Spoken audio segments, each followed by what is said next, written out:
The other day, I was in the bathroom and the thought of becoming an angel crossed my mind. I'm sure you're wondering, does she want to die? No, that's not what it means. But a lot of thoughts crossed my mind about how to become an angel. I had to sit back and let the inspiration flow.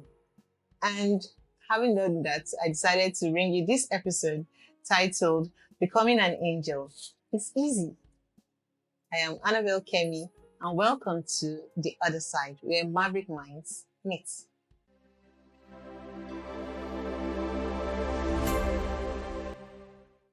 I like to believe that I have encountered some angels in my over 40 years of existence. My first vivid experience I can remember was when I was about 5 years old, and there was a religious riot that broke out in the city of Kano where I lived. I was in school one day, and imagine a 5 year old, and pandemonium broke out. I don't remember exactly how it all began, but I recall that teachers and pupils were running helter skelter, and a dangerous religious sect known at that time as Meitesine had attacked our neighborhood. Law enforcement was deployed to counter them. So you can imagine how crazy the whole place was. Long story short, I got lost in the confusion and I couldn't find my way home. Like the child I was, I simply followed the crowd, and before long, I found myself wandering the streets, crying, and walking past stern looking rifle wielding men. Not sure if they were soldiers or the terrorists right now, but I know I saw some men holding guns, and people had shut their gates. Obviously, I couldn't find my way back home. I was alone on the street. All of a sudden, a woman rushed out and swooped me up and carried me into her house.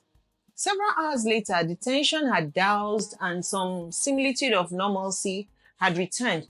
People started coming out of their homes. In no time, I saw my aunt crying and frantically shouting my name in the streets.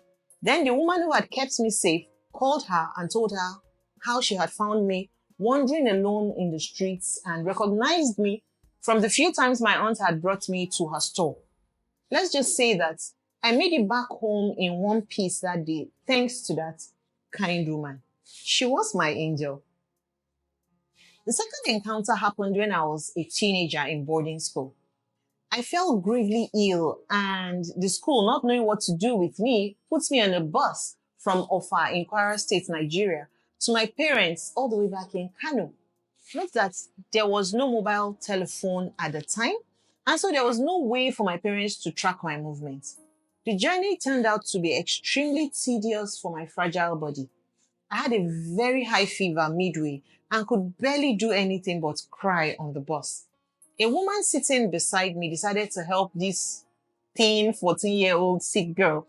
She gave me a popular painkiller called Alabukun. I don't know if it still exists, with some tea, and made me lay on her lap throughout the trip. We arrived Kano City very late at night, and I had to find my way home alone. I got a bus to an area that was halfway from my home and couldn't find any other means of transportation to take me home. Here I was, alone and sick in the dark, quiet streets of Kano. I decided to start walking with the hope that in about an hour or so, I would make it home safely. After taking a few steps, I heard the sound of a bike coming from behind me, a motorbike. The bike stopped and the rider asked where I was headed at that time of the night. I explained my plight to him with fear in my heart, though. The tall, dark man gave me this reassuring smile and he asked me to hop on. He took me to my gate at no cost and waited until my parents heard my knock. And just as they ran down to come open the gate, he bid me farewell and rode away into the night. On that journey, I believe that I encountered two angels, the woman on the bus and the man on the motorbike. Another encounter I had happened several years ago. I was pregnant and approaching my due date. It was a difficult time in my life. I felt alone and brokenhearted because of the circumstances surrounding my pregnancy. I was going to have the child out of wedlock. I needed all the love and reassurance I could get, but that did not seem to be coming from anywhere. A couple of days before I would have the child, I was asleep in my room in the middle of the night when something strange happened. I suddenly felt some water being sprinkled on me, and I woke up to see my stepdad praying for me. I said amen and watched him leave the room. The next morning, I thanked my stepdad for praying for me in the middle of the night, and he was shocked. He said he had slept very deeply that night, which was quite unlike him though. He said I probably imagined it, but truthfully, it was a very real encounter for me. I am still sure to this day that I felt the water on my body and saw him pray for me loudly, and I said amen. Well, a few days after that strange happening, I had the baby. Sadly, the baby passed away a few days later, and I was devastated to say the least. However, I believe that I am only alive because of the prayers of that angel. Who knows? I probably would have died in labor, but here I am today, living and thriving. An angel took the form of my stepdad and prayed for me that night. The reason why I told these stories is to give you an idea of my perspective on the existence of angels. I believe that there are supernatural beings who take the form of humans and help us in difficult times. I also believe that on other occasions, God relies on us humans to be angels to other humans. In my case, I encountered two supernatural angelic beings, the biker and Daddy's image. On the other hand, two humans became my angels when I needed heavenly intervention. The woman who rescued me during the riots and the lovely lady who took care of me on the bus home from school. This goes to prove that each one of us is capable of becoming someone else's angel. We only need to listen to the nudging in our hearts and to respond kindly to people who need our help.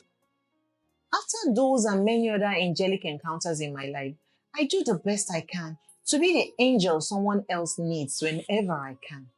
I put on my imaginary angel wings and I get to work. In the same vein, I believe that we all can be angels.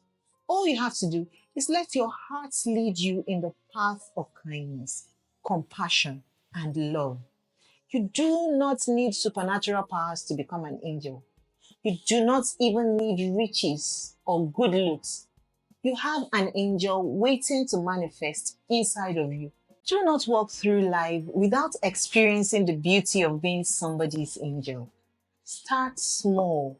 Be kind with your words, your actions, or your means. This is your cue to take up the challenge and be an angel today. And that was it on today's episode, titled Becoming an Angel. It's easy. I'm sure you have found out ways you can become an angel to somebody else. And also, you might not have paid attention to it, but you have, at one point in your life, encountered both supernatural and human angels.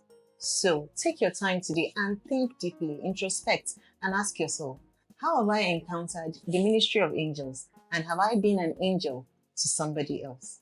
I enjoin you to try being an angel henceforth.